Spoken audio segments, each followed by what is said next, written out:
The Bible tells us in Exodus 15, it talks about Pharaoh's chariots and his host hath he cast into the sea.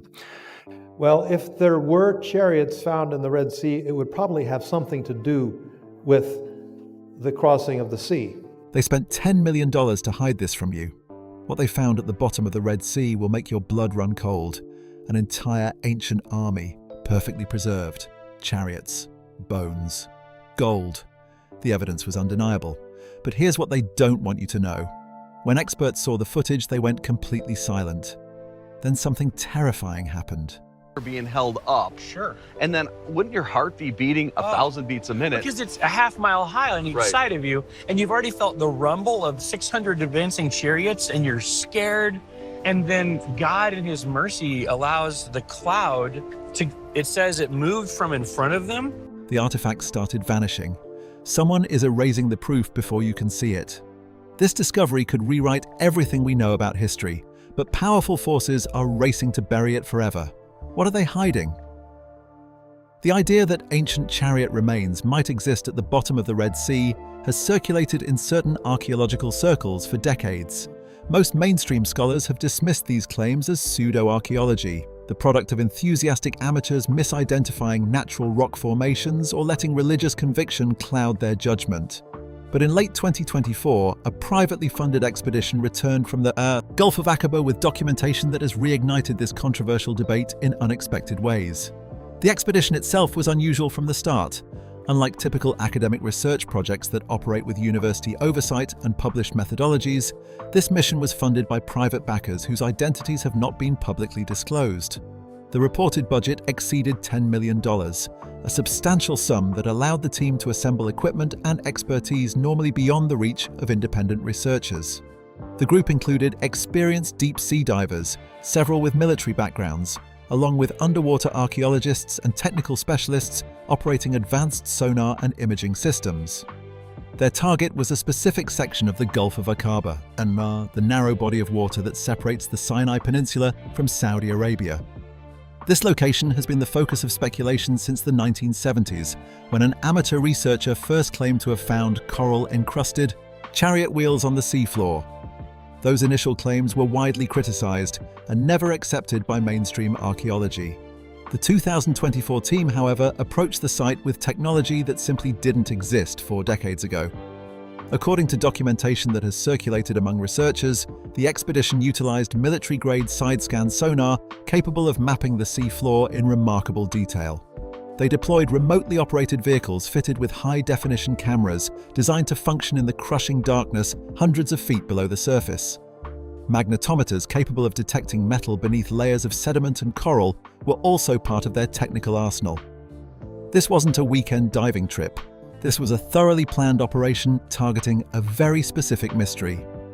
The team spent several days scanning grid patterns across the sea floor before their sonar operators identified anomalies that warranted closer investigation. The images showed symmetrical shapes, round and precise, arranged in what appeared to be a linear pattern stretching across the bottom. These formations didn't match typical geological features. They looked manufactured, they looked like wheels. When the remotely operated vehicles descended to investigate, the footage reportedly showed coral-encrusted circular objects scattered across a debris field extending nearly 1.5 miles.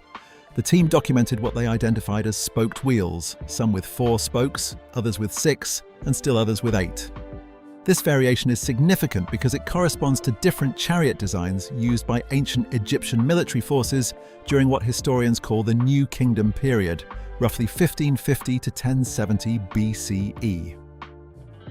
The 4-spoke design represents an older chariot style, while the 6 and 8 spoke variations were more advanced models used by elite units and royalty. Finding all 3 types clustered together suggested to the expedition team that they were looking at the remains of a mixed military force, not random artifacts deposited over centuries by different events. But the wheels were only part of what they documented. The divers who descended to the site themselves reported seeing twisted metal fragments that appeared to be axle components, along with corroded bronze pieces and what looked like petrified wood, all fused to the seafloor by aggressive coral growth.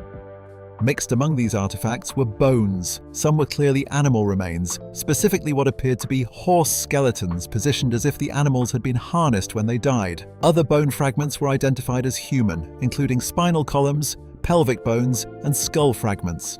Perhaps the most controversial claim from the expedition concerns a single artifact that matches the most disputed element of earlier reports from this site.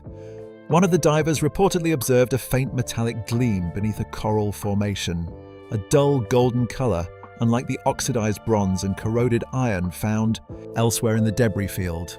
The team could not remove this object as the coral had effectively cemented it in place, and any extraction attempt would likely destroy it. However, they documented its location and appearance extensively through photography and video. The geographic context of these finds adds another layer to the story.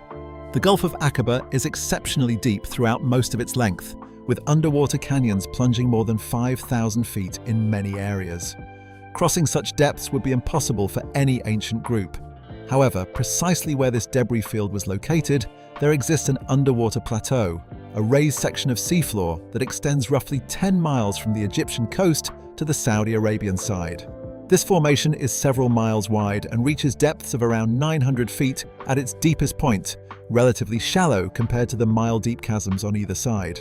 Modern sonar mapping clearly shows this underwater land bridge as a distinct feature cutting through otherwise impassable terrain. It represents the only location along the entire 100-mile length of the Gulf of Aqaba where an ancient crossing could have been physically possible. The linear distribution of artifacts follows the path of this submerged plateau almost exactly, as if something catastrophic occurred to a group attempting to traverse it. The beach where this underwater bridge begins, known as Nuweiba, presents its own compelling geography. It's a large, sprawling shoreline, completely hemmed in by steep mountain ranges on both sides. The only approach is from the west, from the interior of the Sinai. The only exit is forward, into the sea. This natural bottleneck creates exactly the kind of trapped scenario described in certain ancient accounts. When the expedition's findings were quietly shared with select Egyptologists and institutions, the response was not what many might have expected. There was no rush to verify the claims, no excited announcements of a potential major discovery, no academic debates in prestigious journals. Instead, there was silence, almost complete silence. This lack of response has fueled speculation about why such potentially significant evidence would be met with apparent indifference. Some researchers suggest that the findings simply haven't been properly verified through peer review, that documentation alone isn't sufficient without thorough scientific analysis. Others point to the problematic source of the original coordinates and the controversial nature of the claims being made. But there's another element to this story that adds a darker dimension. When the 2024 team compared their high-definition sonar maps to documentation from earlier expeditions to this site, they reportedly noticed discrepancies. Areas that had been marked decades ago as containing dense concentrations of artifacts now appeared suspiciously empty on the new scans. The question that emerged was simple but troubling. Where did those artifacts go? Natural erosion seemed an unlikely explanation. The site had remained stable for thousands of years, protected by its depth and the unique current patterns created by the surrounding underwater topography.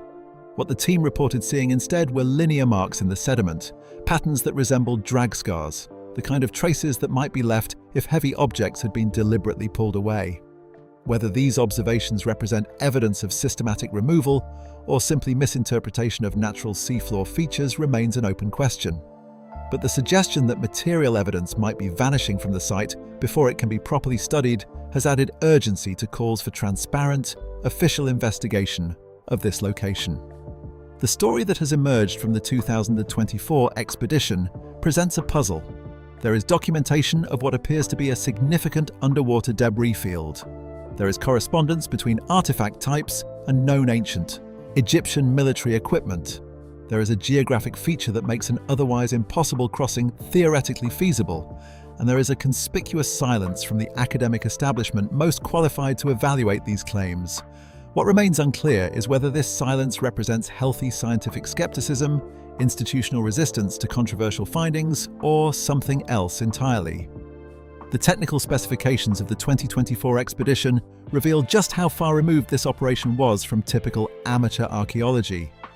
The team assembled for this mission represented a convergence of expertise from multiple specialized fields, brought together by funding that most academic institutions could only dream of accessing. The reported budget of over $10 million wasn't simply thrown at expensive equipment. It represented a strategic investment in capabilities that would allow the team to document the site with a level of precision that earlier expeditions could never achieve.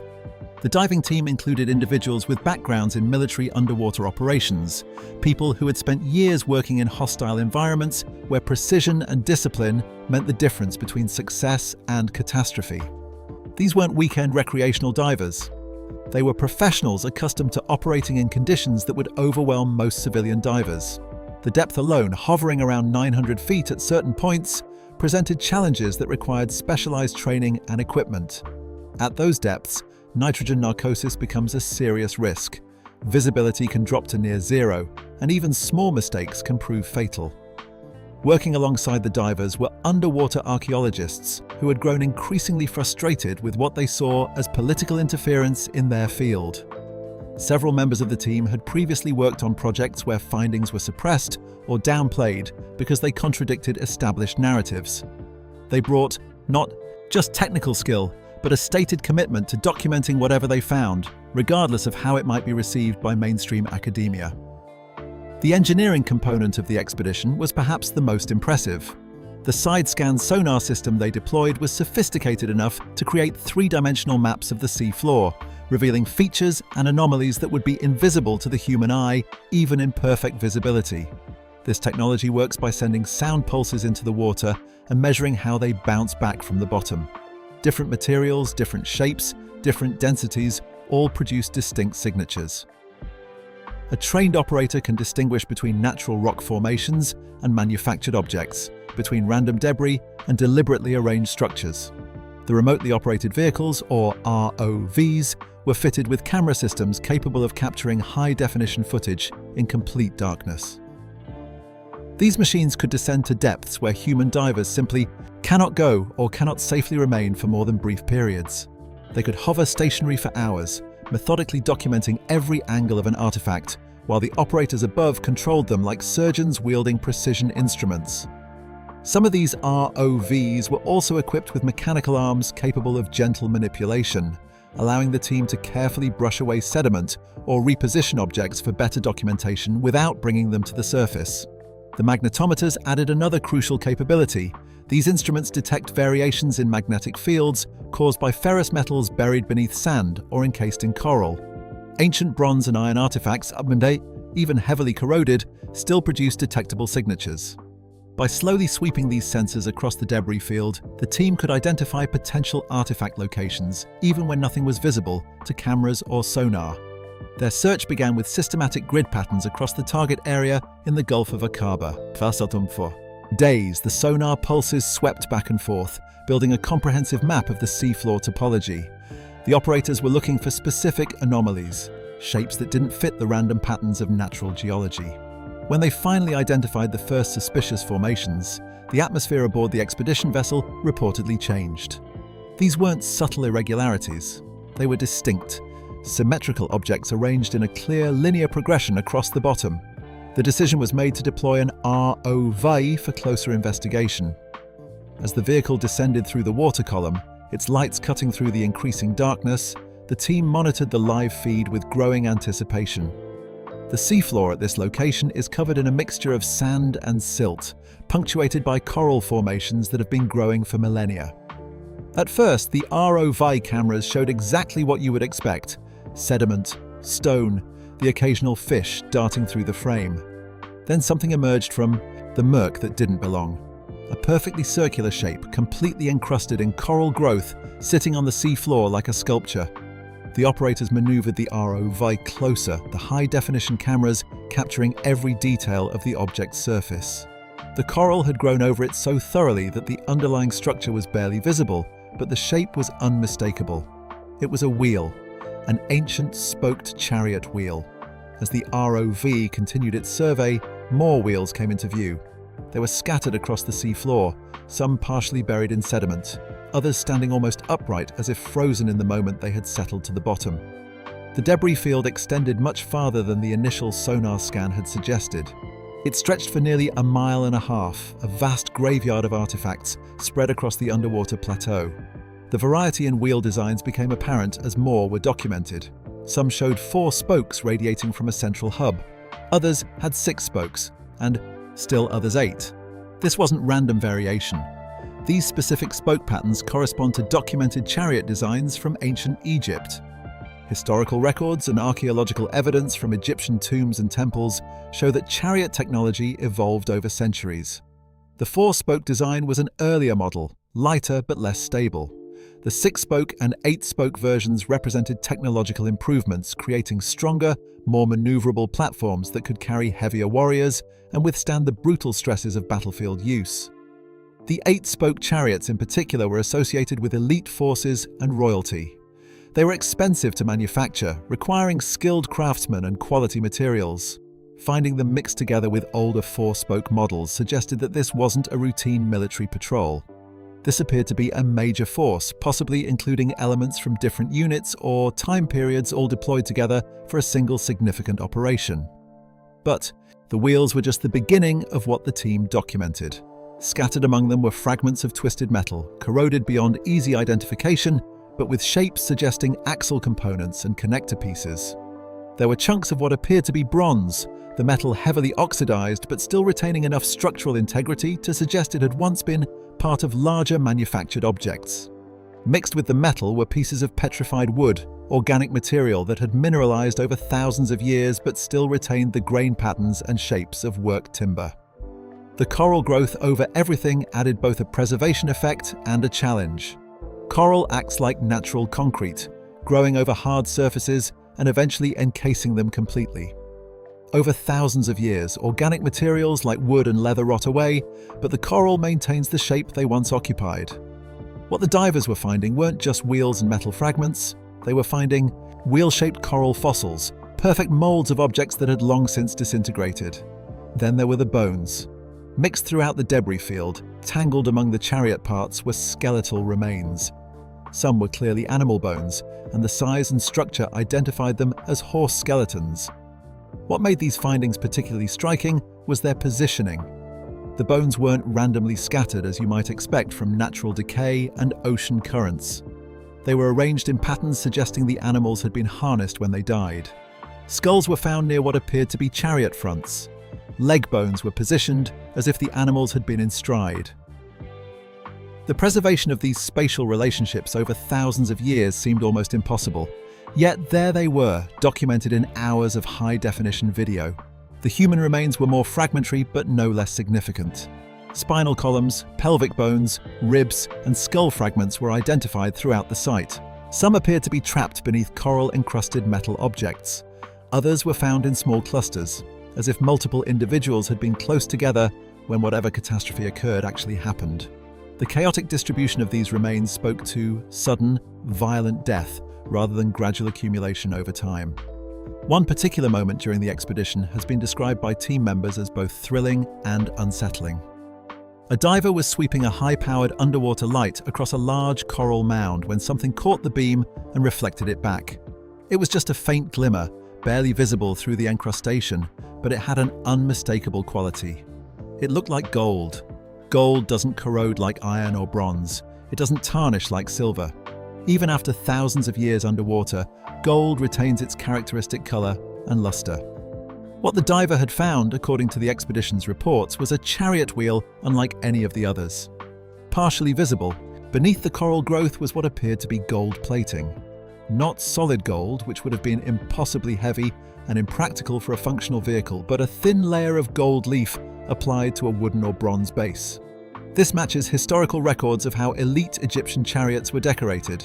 Gold-plated ceremonial vehicles have been found in pharaonic tombs. They were symbols of power and status used in religious processions and reserved for the highest ranks of Egyptian society. Finding one in the middle of this debris field would suggest the presence of a very high-ranking individual, possibly even the pharaoh himself. The team couldn't remove the golden wheel. The coral had locked it in place so thoroughly that any attempt at extraction would almost certainly destroy it. But they documented its location with GPS coordinates accurate to within inches. They photographed it from multiple angles. They measured it. They recorded detailed video of every visible surface, if this artifact is ever to be properly studied. The documentation exists to relocate it precisely. The sheer scale of the debris field and the variety of artifacts within it painted a picture of something far more significant than a single accident or isolated shipwreck. This looked like the remains of a substantial military force, complete with horses, chariots, and personnel, all destroyed in a single catastrophic event. The coordinates that guided the 2024 expedition to this specific location in the Gulf of Aqaba didn't come from satellite surveys or modern archaeological databases. They came from the research notes of a man who died in 1999, a man whose work was dismissed by mainstream academia throughout his entire life. His name was Ron Wyatt, and his story is as controversial as the discoveries he claimed to have made. Wyatt was not an archaeologist. He had no doctorate in ancient history, no affiliation with prestigious research institutions, no credentials that would grant him automatic credibility in academic circles. By profession, he was a nurse anesthetist working in Tennessee, but by passion, he was a biblical researcher who devoted decades of his life and considerable personal resources to searching for physical evidence of events described in ancient religious texts. In the 1970s, Wyatt became fixated on a question that mainstream archaeology had already answered to its own satisfaction. Where did the Red Sea crossing actually occur, if it occurred at all? The conventional scholarly position pointed to shallow, marshy areas in northern Egypt, bodies of water that could potentially be crossed during low tide or strong wind events. These locations were considered plausible settings for an exaggerated folk memory, a natural phenomenon transformed over generations into a miraculous narrative. Wyatt rejected this interpretation entirely. He studied ancient texts in translation, looking for geographic clues that might point to a different location. He was searching for a body of water deep enough to drown an entire army, a crossing point flanked by mountains, a place where people could be trapped with no escape route except forward into the sea. His research led him to the Gulf of Aqaba, specifically to a beach on the Egyptian side called Nuweiba. The geography of Nuweiba matched what he was looking for almost perfectly. The beach is hemmed in on both sides by steep mountain ranges that would make lateral escape impossible. The only approach is from the west, from the interior of Sinai. The only way out is into the water. Wyatt theorized that if a crossing had happened here, the remains of whatever army pursued the fleeing group would still be on the seafloor somewhere between the Egyptian and Saudi coasts. In 1978, armed with basic scuba gear and a small boat, Wyatt did something remarkably simple. He went diving and looked. What he claimed to find sent ripples through certain religious communities, but was met with derision by the academic world. He reported finding coral-encrusted chariot wheels on the sea floor. He photographed them, though the images were grainy and unclear by modern standards. He claimed to have recovered a hub from one of these wheels and brought it to the surface. On subsequent dives over the following years, Wyatt documented more artifacts. He reported finding human bones and horse bones mixed among the chariot debris. He mapped the debris field's location and extent. And in what became his most explosive and most ridiculed claim, he said he had found and filmed a chariot wheel with visible gold plating lying beneath a coral formation, just as the 2024 team would later report. The academic response was swift and brutal. Wyatt was labeled a fraud, a pseudoscientist, someone whose religious convictions had compromised his ability to objectively evaluate what he was seeing. Critics suggested he was misidentifying natural rock formations or coral growths. They pointed out that he had no formal training in archaeology or underwater documentation. They noted that his photographs were poor quality and his claims were impossible to verify independently. But Wyatt's claims about the Red Sea crossing were not his only controversial assertions, and this became a major problem for his credibility. He also claimed to have found Noah's Ark on Mount Ararat in Turkey. He insisted that the true location of Mount Sinai was not in the Sinai Peninsula at all, but across the Gulf in Saudi Arabia, directly opposite from Nuweiba. He said he had discovered the Ark of the Covenant hidden in a cave system beneath Jerusalem. He claimed to have found the actual site of Sodom and Gomorrah. To mainstream science, this pattern of extraordinary claims without extraordinary evidence marked Wyatt as someone driven more by faith than facts. His lack of credentials, combined with his willingness to announce discoveries that aligned perfectly with biblical narratives, made him an easy target for dismissal. He became a cautionary tale, an example of what happens when amateur enthusiasm overtakes scientific rigor. Wyatt attempted to present his findings to institutions and authorities. According to his own accounts, he showed evidence to Egyptian officials, hoping they would be interested in investigating further. Instead of academic excitement, he encountered bureaucratic indifference and, in some cases, what he interpreted as active obstruction. He died in 1999, his claims still universally mocked by the scholarly community. But he left behind something tangible: detailed research notes, maps, and precise coordinates of everything he believed he had found. When the 2024 expedition was being planned, someone made the decision to follow Wyatt's map. Perhaps it was curiosity. Perhaps it was a hunch that even a broken clock is right twice a day. Perhaps it was the realization that modern technology could finally verify or debunk claims that were impossible to properly evaluate in the 1970s. Whatever the motivation, the expedition's findings have forced a reassessment of at least some of Wyatt's work. The sonar confirmed the underwater land bridge exactly where Wyatt said it would be. The cameras documented chariot wheels with 4, 6, and 8 spoke patterns, precisely as he had described. The divers found bones, both human and animal, mixed among chariot debris. They even reported seeing the golden gleam that Wyatt had claimed 40 years earlier. Item by item, the advanced technology of 2024 was validating observations made by a man with basic scuba gear and unwavering conviction. This creates an uncomfortable situation for the scientific establishment. If Wyatt was right about the debris field, what does that say about the decades of dismissal he endured? More importantly, what does it say about the willingness of academia to engage with evidence that challenges established narratives? But validating the existence of a debris field is one thing.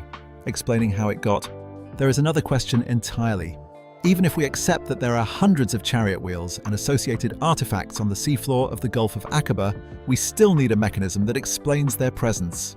The ancient account describes waters parting to create a dry path, then collapsing to drown the pursuing army. Mainstream science insists this is physically impossible.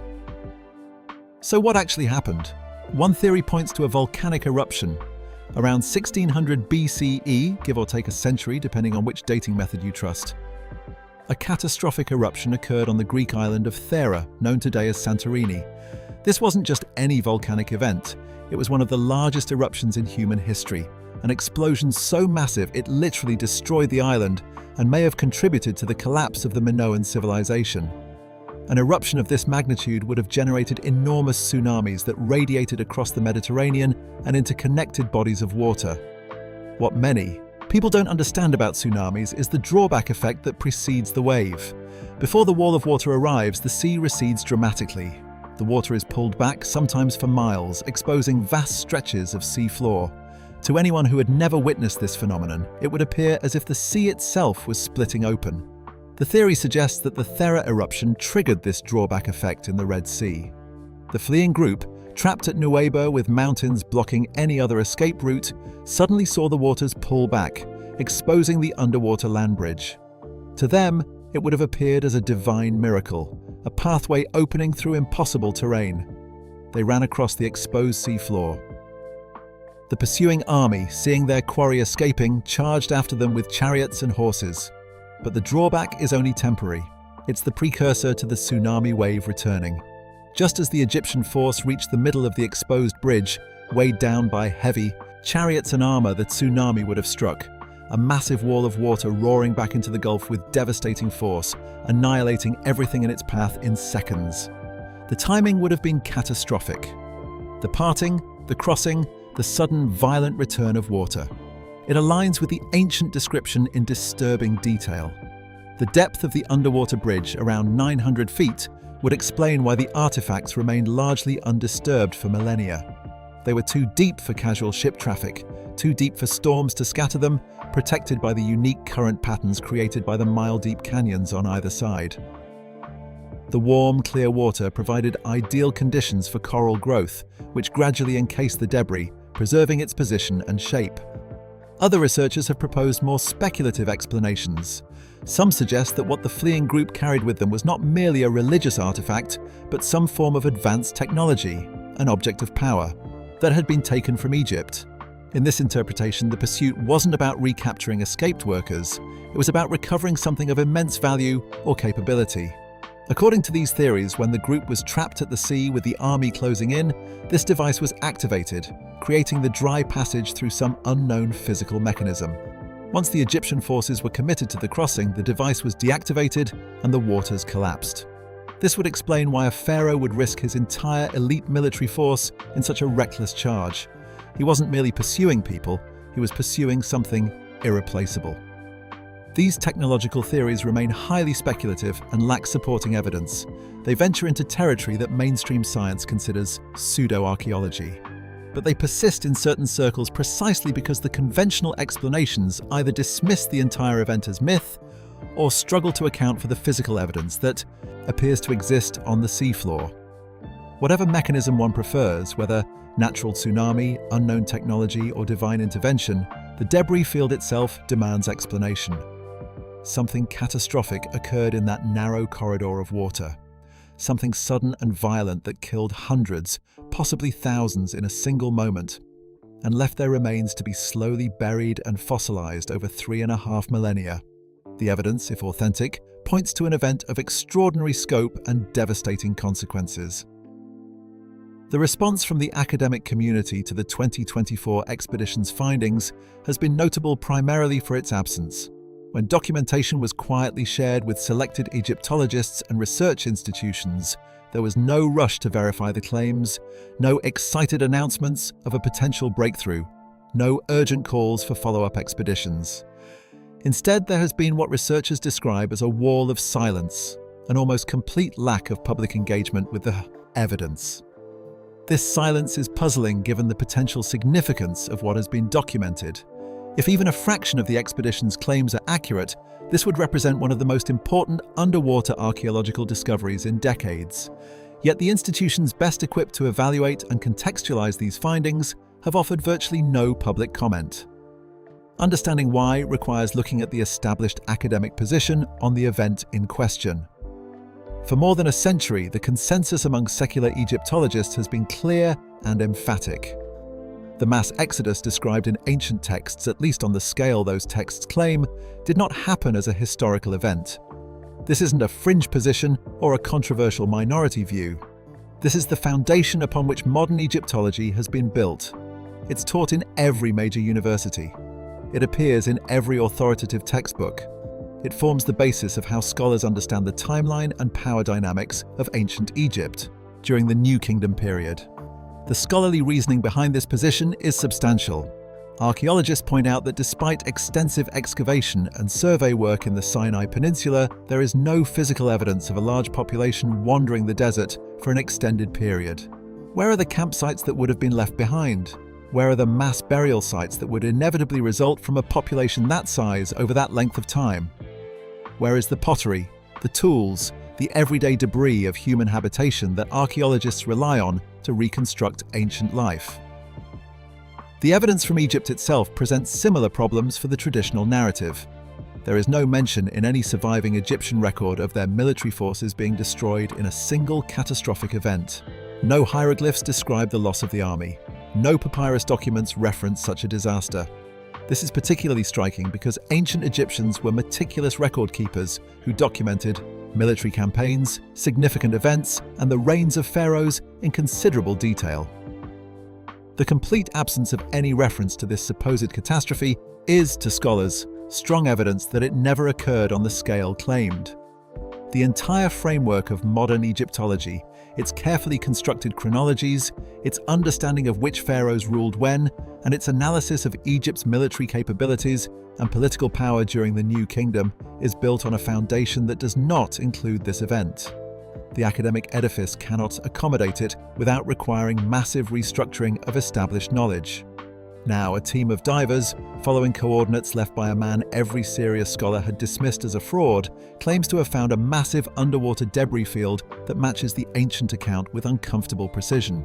This isn't one or two ambiguous artifacts that could be explained away as random debris or misidentified natural formations. This is hundreds of wheels with spoke patterns specific to Egyptian chariot designs from the correct historical period.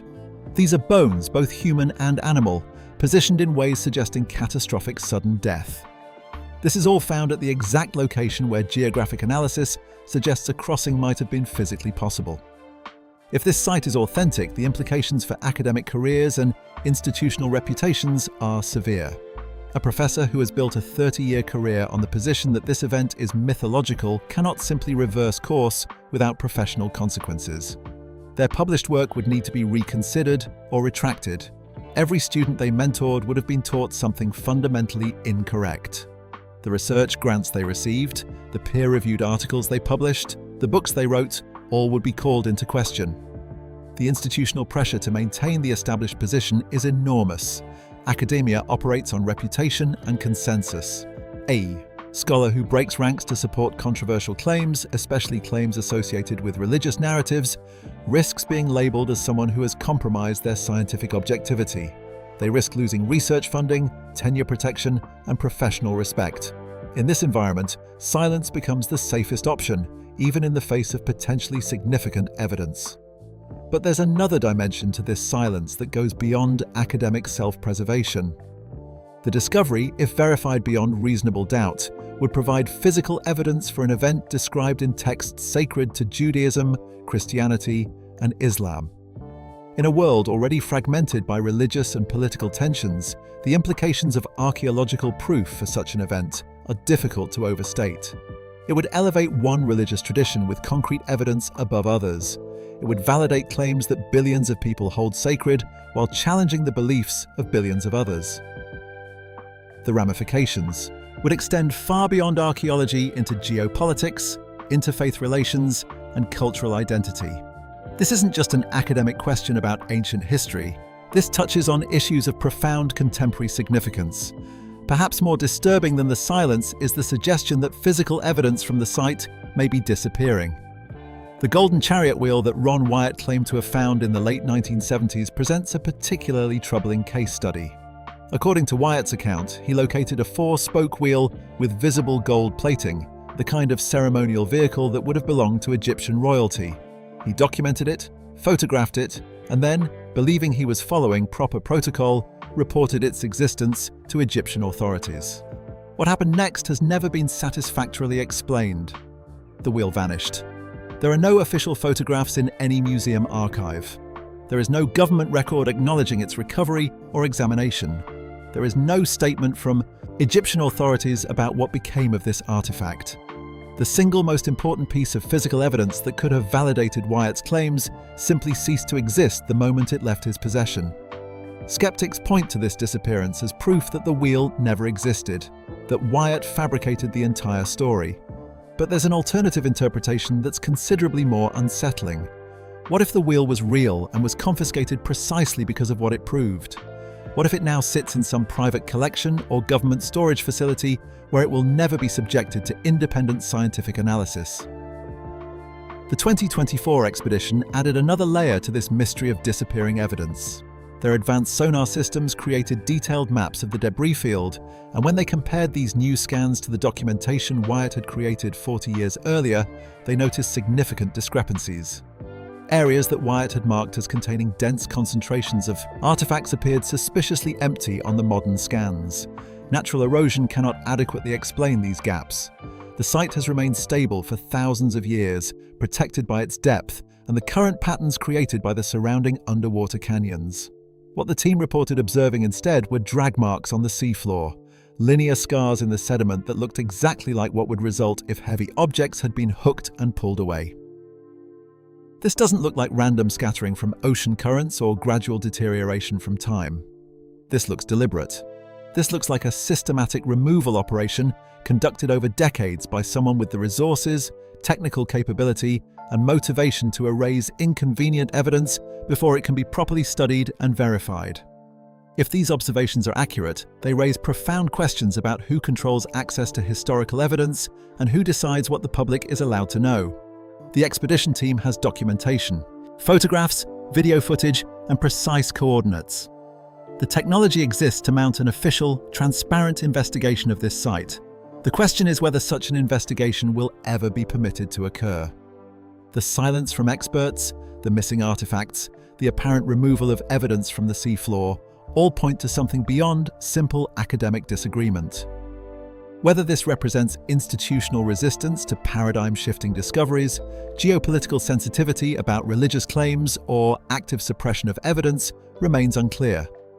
What is clear is that something significant may be sitting at the bottom of the Gulf of Aqaba, and the people best positioned to investigate it have chosen not to speak. In that silence, legitimate questions about truth, evidence, and who controls our understanding of history continue to grow.